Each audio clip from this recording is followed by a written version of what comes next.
In this video, I'm going through 10 multiple choice questions on the CMA package prepared by the IMA itself. You can have access to it by checking the video description below and click on the link. And in addition to that, you also get a cheat sheet of criteria that will help you with learning and memorizing and notifying things that are important on the CMA exams. But in this video, I am going to solve question number 41 to 50. So let's begin. The management of a company is considering making, with questions like this, it seems pretty long for me. So what I would do is I will go ahead and read the question. And the question starts here, okay? So how much will the company's annual tax savings be upon acquiring the machine if the company's income tax rate is 30%? Okay, so I know what I'm looking for, okay? I've been asked to calculate the tax savings. Okay, tax savings, which is called depreciation, should. Okay, how much does depreciation save us, through tax? And which is depreciation, so depreciation expense multiplied by tax rate. So first, we need to find out depreciation and multiply the tax rate by it. And we know the tax rate is 30%. So what is our depreciation?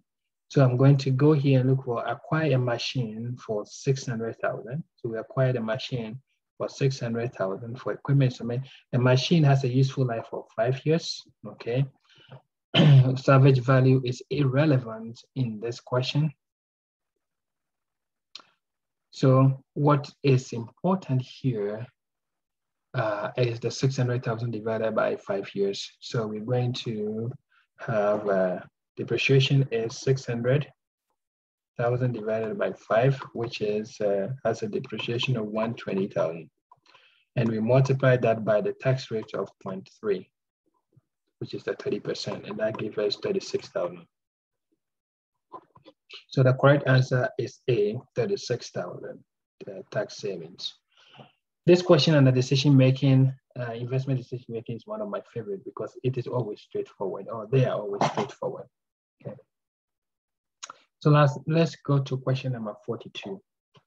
Question number 42 says, after completing a marketplace analysis of product Z, a company's accountants have determined that price change from 25 to 20 will result in a demand increase from 10,000 to 1,500.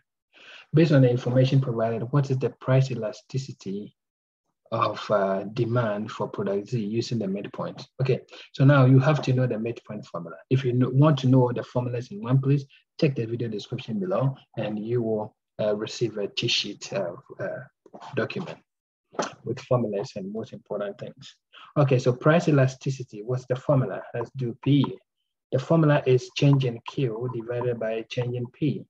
Okay, when you are doing this on the CME exams, I recommend that you calculate the change in P first below, and I'm going to show you why. What is change in quantity? Change in quantity is subtraction divided by addition. And it doesn't matter, always choose the bigger numbers, okay, than the higher numbers. So if I take 25 minus 20, so, and no, that is the price, okay? So price, a change in price is 25 minus 20. So I'm going to do 25 minus 20, and I'm going to show you why I want you to do that. Divided by 25 plus 20. Okay, so we continue here. And change in quantity is 1,500 minus 1,000. 1,000, okay, divided by 1,500 plus 1,000. So we are going to have, if you put everything in your calculator here, you realize that you are going to have 0.1111 here, okay? And then you calculate the numerator 0.2. The reason I want you to start with changing prices, once you calculate it and you write it down, when you calculate the change in quantity, you just divide by this. Okay, because how the calculator is programmed is not an Excel where you can put everything into one. So with the division, once you have your change in price, you write it down, and once you get your change in quantity, you divide by the change in price you have written down, which will give us 1.8002. And the correct answer is C here, 1.80. If you by mistake and switch the numbers around and do 0.1111 divided by 0.2, you are going to get 0.56, which is A. And you don't want to do that. You have to pay critical attention to the formulas and what formulas to use in which question. So let's move on to question number 43. 43, the management of a company is attempting to reduce the cost for product X by analyzing the trade-off, trade-off between different types of product features, with the product. What type of reduction strategy? So this is a definition for value engineering. Okay, it's a definition. You have been given a definition here. So that is why it is important to know some concept. That is also why it is important to get the cheat sheet I've created. So check the video description below to have access to the cheat sheet, and that will help you to remember things like this. So the correct answer here is D, which is value engineering, because the definition has been given. So we move on from here. We choose the correct answer, D. Question number 44, a financial analyst. Okay, so while we have a data here, as soon as you see a data here, don't read the beginning, go straight to the question of what is required of, okay? So it says on the basis of the information provided, the financial analyst is able to conclude. What is the financial analyst able to conclude? Okay, so I see we have data here, okay? And when I glance through the options here, the options here, I see liquidity, okay? So I see liquidity here, liquidity. So the question is about liquidity, okay? So I need to know how to calculate liquidity. How to calculate liquidity? What liquidity? Liquidity, we have current ratio. Current ratio is a liquidity. Quick ratio is a liquidity. Cash ratio is a liquidity. Okay, but which ones can we calculate here? We can calculate current ratio because we have current asset and current liabilities. Okay, so we're going to see which one correspond. So A, we're going to find A's current ratio. We're going to have a current ratio. Okay, the formula, let me write the formula for current ratio here. So current ratio, the formula is current asset divided by current liabilities. And I'm using acronyms here. Current asset divided by current liabilities.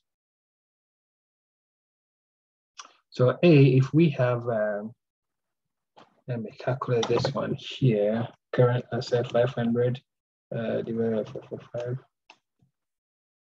Okay. All right, so we're going to divide everything here and we're going, I'm straight, okay. So we're going to tell their current ratios here. Okay, so 500 divided by 445 will give us 1.1236, and current asset of B divided by the current liability also going to 1.2887. 870 divided by 620 will give a 1.4032. So if you rank them, okay, so let's rank them. With the ranking, the higher one, the highest is 1.40 and 1.28. So it is in order, okay? It's in the descending order right here. So it's going this way, okay, according to the highness. So A says company A and company B both have higher liquidity. than company C. So company A and company B, they do not, because company C has the highest. So that is not the correct answer. B, company B has the highest liquidity. It's not company B, it's company C that has the highest liquidity. So that is not the correct answer. Company B and company C both have higher liquidity than company A. Okay, so company C has the highest. We know company B, 1.28 years, has a higher liquidity than company B. So the correct answer is C. Company B, D says company A has the highest liquidity. It is company C that had the highest liquidity. So the correct answer here is C. Question number 45. Let's read it. A company, and well, I recommend that you pause the video, solve the question yourself, and compare it with mine. A company has 5 million in sales, 3 million in cost of goods sold, and 1 million in selling. So we have 5 million, 3 million, and 1 million in selling and administrative expense during the last fiscal year. If the company income tax rate is 25%, what is the gross profit? Okay, so we read all this information and we don't need many of them because we are looking for gross profit. Okay, gross profit margin, what's the formula? Equal to gross profit divided by sales. Okay, well, what is our gross profit? Our gross profit is 5 million minus 3 million is our gross profit. So we have 5 minus 3 divided by sales, which is 5. So we have 2 divided by 5, which gives us 0.4 or 40%. So we have correct answer C, 40%. So that's our correct answer and move on. You try to save time on the CMA by reading less and answering straightforward questions. Question number 46. A company has 6 million in credit sales. Okay, 6 million in credit sales last fiscal year. The company's beginning account receivable was 1 million and its ending was 1.25 on its end year fiscal statement. If the industry period for the collection of account receivable is 90, the company account receivable is less than the industry average by how much? Okay. Okay, so this is a formula issue. And I love these questions because when you know the formula, it's hard for you to miss. Account receivable collection period. So we're talking about account receivable collection period. We need, what is the formula for account receivable collection period? This is days, day in year divided by account receivable turnover. Okay, account receivable turnover. Now, what is account receivable turnover? Account receivable turnover is net credit sales divided by average account receivable. And what is average account receivable? Average account receivable is beginning account receivable minus ending account receivable divided by 2. So we are going to put these formulas here to see what we can get. So let's start from here, okay? Let's start from here. So beginning account receivable minus ending account receivable, we have 1.25. Actually, this is plus. So account receivable, this is plus, okay? So beginning is 1.25 plus 1 divided by 2, okay?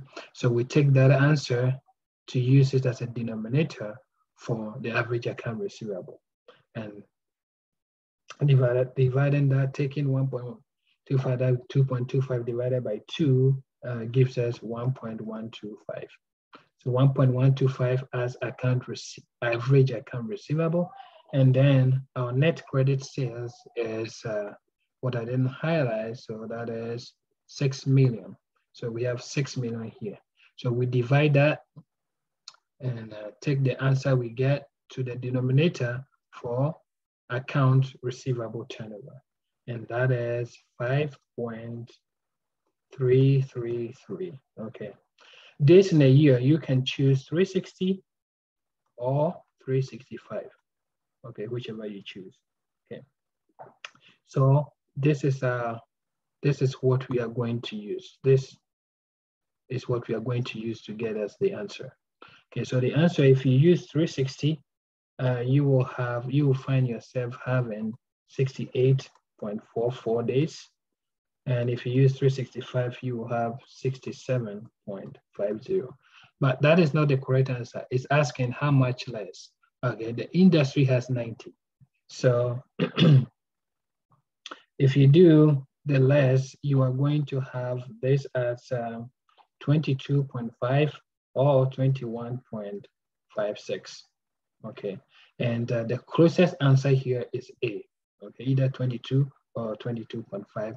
So 21.56 will give you 22, or 22.5 will give you 22. So the closest answer is A, which is 22 days. So it is less by 22 days. Remember, you got 68.44 here.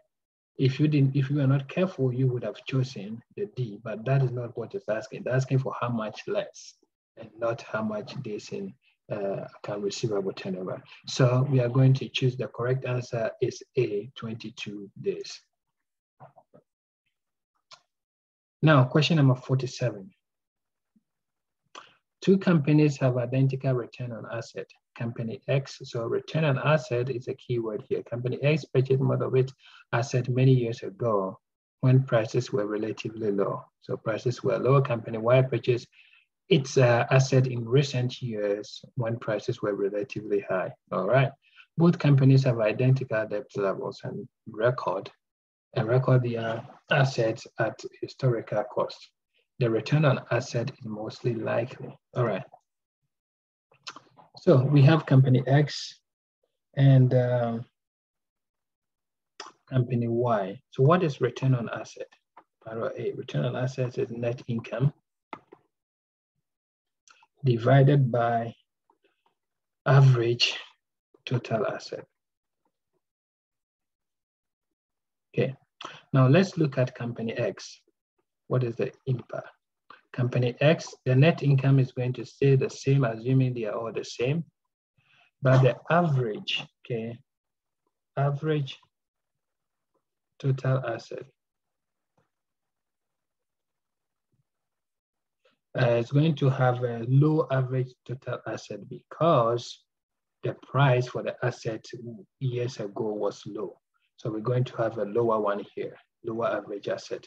Company Y going to have net income, assuming it's the same, doesn't have any effect, and then average total asset is going to be higher because in recent years, the price for the asset is higher. All right, so this being said, okay, company X will have a higher return on asset. Will have a high return on asset, and the company Y will have a low return on asset because the denominator is higher. So let's go through and see which question or which option is correct. So A, overstated but for both companies. No, remember we have high and low, so A is not correct. Overstated for company X, okay, so company X has high, so that is overstatement, so it's overstated. So the question, option B is the correct answer, company X, overstated for company X. If we continue, C, overstated for company Y, no, company Y is low, accurate for both companies. We cannot determine that. So the correct answer for question number 47 is B. Question number 48. So this is one of my favorite questions as well because we have a lot of data. And you know what I do when I have a lot of data? I don't read. I want to go straight to the question right here and read what is required of me. And it says, based on the above information, the common size balance sheet for the company will show. All right. So common size, we need to explain what common size is. Okay, so we don't need the first sentence. What is a common size? Okay, so when we're doing a common size for balance sheet all accounts, okay, all the account divided by total asset. One is income statement, all the account on the income statement is divided by sales. So now we're going to do our calculations to see which one is correct. So A, it says long-term debt at 74%. So let's calculate long-term debt. So long-term debt, we have 100. So this is A. We have a long-term debt of 100 divided by total asset of 495. Okay, that gives us 0.202. So that is not correct. Okay, so now let's see B. Property, plant, and equipment says it's net is 69%. Okay, property, plant, and equipment, we have net of 250 divided by 495, which gives us 0.5051. Okay, so B is not correct. Return earning says it's 17%. So let's try this one. So C, return earning, we have 60 divided by 495, which equals 0.1212. So that is not correct. So C is not correct either. So obviously D is the correct, but let's double check and see. So D, account receivable is 120 divided by 495, which gives us 0.2424, which is 24%. So the correct answer, unfortunately, is at the bottom, is D. Question number 49. The best description of scenario analysis as risk analysis technique is that it is a method that, all right, so a scenario is, so once you know the definition in your head, you can answer this question before you see the answer choices. Okay, so a scenario is, considers several alternative, okay, several alternative outcomes or group of several alternative outcomes. Yes, several alternative outcomes. Okay, so that's the definition. But let's go and see.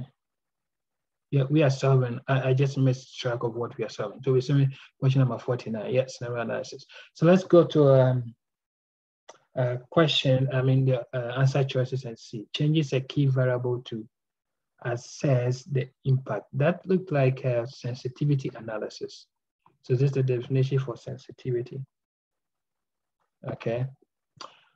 So that's not correct. Applies predetermined probability distribution to estimate risk. That is Monte Carlo. Monte Carlo, this with and C, evaluate the impact of changing group of assumption. Okay, so group of assumption, that is the alternative outcomes. So C is the correct answer. Combined negatively corrected, that's the 70. So correct answer for 49 is C. Evaluate the impact of changing a group of assumption or alternative outcomes. Question number 50. A company is planning to purchase a furnace that will cost 20,000 and save the company 4,000 pre-tax annually. It has an estimated useful life of 7 years with no salvage value. The company would depreciate the furnace using a straight line. The company has an effective tax rate of 30%, assuming no change in working capital. The payback period for the furniture is. All right. Solve this question yourself and compare your answer to mine. So you can pause the video to do that. But let's see, what is a payback? Remember the formula for payback is net investment divided by annual cash flows. All right. One thing you should know, payback doesn't consider discounted cash. But discounted payback considers discounted cash flow. Okay, so this is just a payback and not a discount. So we're just going to use without a discount. All right. Yeah, that's no discount. So we're going to have what is our initial investment? So the initial investment is here, 20,000 divided by annual cash flow. All right, annual cash flow. And notice that annual cash flow here is pre-tax. So always remember, pre-tax has non-cash items in it. Okay, so we only need the cash one. Or pre-tax, we haven't paid tax yet. Okay, that's the reason we haven't paid tax yet. So we still need to pay tax with pre-tax. Okay, so we need to subtract the tax that we need to pay to the government or to the IRS. We need to subtract that to give us the remaining cash. So 4,000, we're going to multiply by 40%. So 4,000 multiplied by 0.7, which will give us 2,800.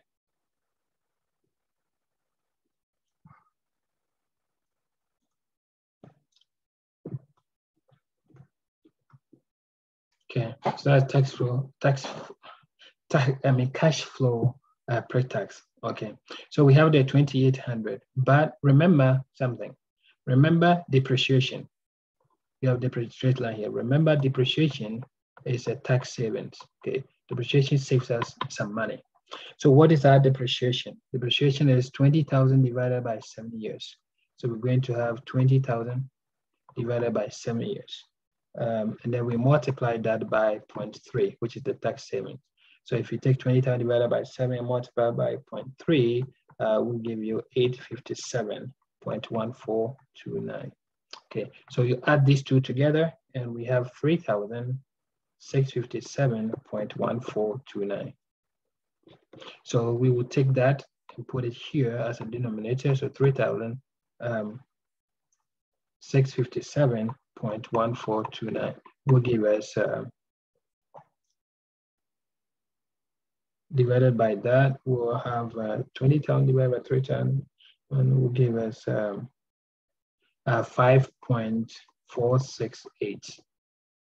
Okay, or if you run it, 5.47, because we don't have 5.468 here. So the correct answer is 5.47 because we run it. So correct answer is for question number 50 is C, 5.47 years. That means it's going to take us 5 years, 5.47 years to recover the 20,000 investment we make. All right, check the video description below to have access to this package and also a cheat sheet I've created. Preparing for the CMA examination, I wish you a very good luck.